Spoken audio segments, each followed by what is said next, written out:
Prince Lindworm. Once upon a time, there was a fine young king who was married to the loveliest of queens. They were exceedingly happy, all but for one thing. They had no children. This often made them both sad, because the queen wanted a dear little child to play with, and the king wanted an heir to the kingdom. One day the queen went out for a walk by herself, and she met an ugly old woman.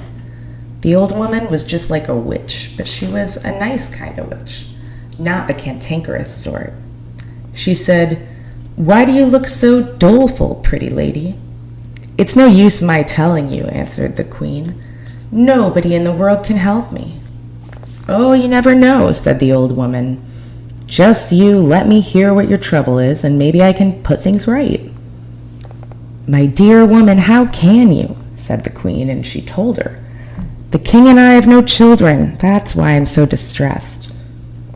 "Well, you needn't be," said the old witch. "I could set that right in a twinkling if only you will do exactly as I tell you. Listen, tonight at sunset, take a little drinking cup with 2 ears, that is, handles, and put it bottom upward on the ground in the northwest corner of your garden. Then go and lift it up tomorrow morning at sunrise. You will find 2 roses underneath it, one red and one white. If you eat the red rose, a little boy will be born to you. If you eat the white rose, a little girl will be sent. But whatever you do, you mustn't eat both the roses, or you'll be sorry. That I warn you. Only one. Remember that." "Thank you 1,000 times," said the queen. "This is good news indeed." She wanted to give the old woman her gold ring, but the woman would not take it. So the queen went home and did as she had been told. The next morning at sunrise, she stole out into the garden and lifted up the little drinking cup. She was surprised, for indeed she had hardly expected to see anything. But there were the 2 roses underneath it, one red and one white. Now she was dreadfully puzzled, for she did not know which to choose. "If I choose the red one," she thought, "and have a little boy, he may grow up and go to the wars and get killed. But if I choose the white one and have a little girl, she will stay at home a while with us. Later on she will get married and go away and leave us. So whichever it is, we may be left with no child after all." However, at last she decided on the white rose, and she ate it. And it tasted so sweet that she took and ate the red one too, without ever remembering the old woman's solemn warning. Sometime after this, the king went away to the wars. While he was still away, the queen became the mother of twins. One was a lovely baby boy. The other was a lindworm, or serpent. She was terribly frightened when she saw the lindworm, but he wiggled away out of the room, and nobody seemed to have seen him but herself, so she thought it must have been a dream. The baby prince was so beautiful and so healthy. The queen was full of joy. Likewise, as you may suppose, was the king when he came home and found his son and heir. Not a word was said by anyone about the lindworm. Only the queen thought about it now and then. Many days and years passed by, and the baby grew up into a handsome young prince. It was time that he got married. The king sent him off to visit foreign kingdoms in the royal coach with 6 white horses to go look for a princess grand enough to be his wife. But at the very first crossroads, the way was stopped by an enormous lindworm, enough to frighten the bravest. He lay in the middle of the road with a great wide open mouth and cried, "A bride for me before a bride for thee." Then the prince made the coach turn round and try another road. It was all no use, for at the first crossways there lay the lindworm again, crying, "A bride for me before a bride for thee." So the prince had to turn back home again to the castle and give up his visits to the foreign kingdoms. And his mother, the queen, had to confess that what the lindworm said was true. He was really the eldest of her twins, and so he ought to have a wedding first. There seemed nothing for it but to find a bride for the lindworm, if his younger brother, the prince, were to be married at all. So the king wrote to a distant country and asked for a princess to marry his son. But of course, he didn't say which son, and presently a princess arrived. She wasn't allowed to see her bridegroom until he stood by her side in the great hall and was married to her. And then, of course, it was too late for her to say no. The next morning, the princess had disappeared. The Lindworm lay sleeping all alone, and it was quite plain that he had eaten her. A little while after, the prince decided that he might now go journeying again in search of a princess, and off he drove in the royal chariot with the 6 white horses. But at the first crossways, there lay the Lindworm, crying with his great wide-open mouth, "A bride for me before a bride for thee." So the carriage tried another road, and the same thing happened. They had to turn back again this time, just as before. The king rode to several foreign countries to know if anyone would marry his son. At last, another princess arrived, this time from a very far and distant land. Of course, she was not allowed to see her future husband before the wedding took place. Then, lo and behold, it was the Lindworm who stood at her side. And the next morning, the princess had disappeared. The Lindworm lay sleeping all alone, and it was quite clear that he had eaten her. By and by, the prince started on his quest for the 3rd time. At the first crossroads, there lay the Lindworm, with his great wide-open mouth, demanding a bride as before.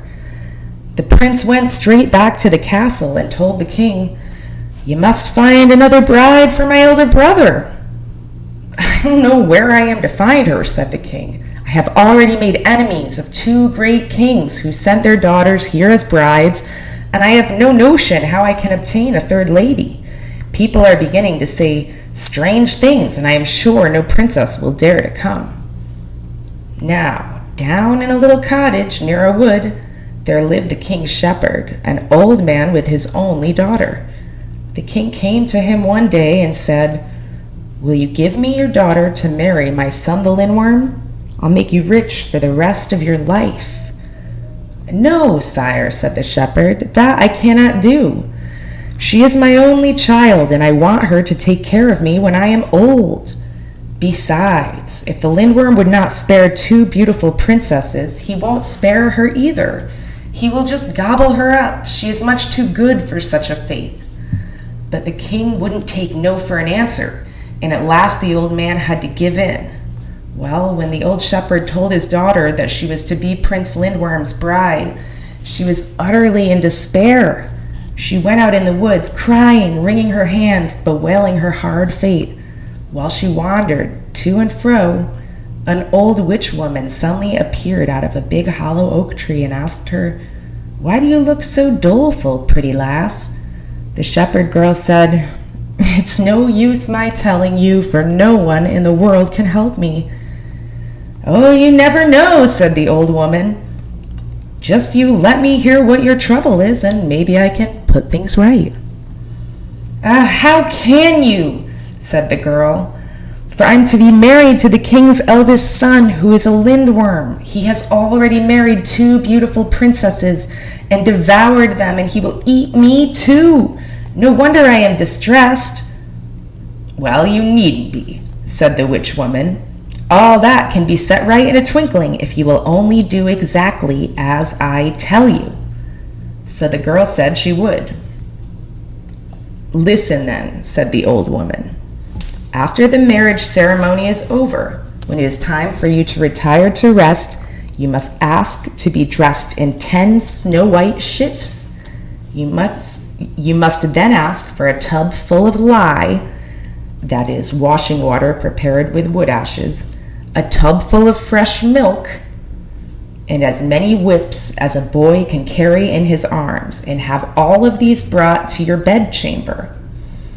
Then, when the Lindworm tells you to shed a shift, you bid him to slough a skin. When all of his skins are off, you must dip the whips in the lye and whip him. Next, you must wash him in the fresh milk. Lastly, you must take him and hold him in your arms, even if it's only for one moment."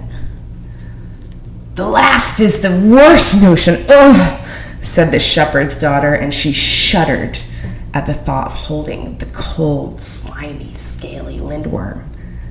"Do just as I have said, and all will go well," said the old woman, and then she disappeared again into the oak tree. When the wedding day arrived, the girl was fetched in the royal chariot with the 6 white horses and taken to the castle to be decked as a bride. She asked for 10 snow-white shifts to be brought to her, the tub of lye, the tub of milk, and as many whips as a boy could carry in his arms. The ladies and the courtiers in the castle thought, of course, that this was some bit of peasant superstition, all rubbish and nonsense. But the king said, "Let her have whatever she asks for." She was then arrayed in the most wonderful robes, and she looked the loveliest of brides. She was led to the hall where the wedding ceremony was to take place, and she saw the Lindworm for the first time as he came in and stood by her side. So they were married, and a great wedding feast was held, a banquet fit for the son of a king. When the feast was over, the bridegroom and the bride were conducted to their apartment, with music and torches and a great procession. As soon as the door was shut, the Lindworm turned to her and said, "Fair maiden, shed a shift." The shepherd's daughter answered him, "Prince Lindworm, slough a skin." "No one has ever dared tell me to do that before," said he. "But I command you to do it now," said she. He began to moan and wiggle, and in a few minutes a long snakeskin laid upon the floor beside him. The girl drew off her first shift and spread it on top of the skin. "Fair maiden, shed a shift." The shepherd's daughter answered him, "Prince Lindworm, slough a skin." "No one has ever dared tell me to do that before," he said. "But I command you to do it now," said she. Then with groans and moans he cast off the second skin, and she covered it with her second shift. The Lindworm said for the third time, "Fair maiden, shed a shift." The shepherd's daughter answered him again, "Prince Lindworm, slough a skin." "No one has ever dared tell me to do that before," said he, and his little eyes rolled furiously, but the girl was not afraid. Once more she commanded him to do as she bade. And so this went on until 9 Lindworm skins were lying on the floor, each of them covered in a snow-white shift. There was nothing left of the Lindworm but a huge, thick mass, most horrible to see. Then the girl seized the whips, dipped them in the lye, and whipped him as hard as she ever could. Next, she bathed him all over in the fresh milk. Lastly, she dragged him onto the bed and put her arms around him, and she fell fast asleep at that very moment. Next morning, very early, the king and courtiers came and peeped in through the keyhole. They wanted to know what had become of the girl, but none of them dared enter the room. However, in the end, growing bolder, they opened the door a tiny bit, and there they saw the girl, all fresh and rosy, and beside her lay no Lindworm, but the handsomest prince that anyone could wish to see. The king ran out and fetched the queen. After that, there was such rejoicings in the castle as never were known before or since. The wedding took place all over again, much finer than the first, with festivals and banquets and merrymakings for days and weeks. No bride was ever so beloved by a king and queen as this peasant maid from the shepherd's cottage. There was no end to their love and their kindness toward her, because by her sense and calmness and her courage, she had saved their son, Prince Lindworm.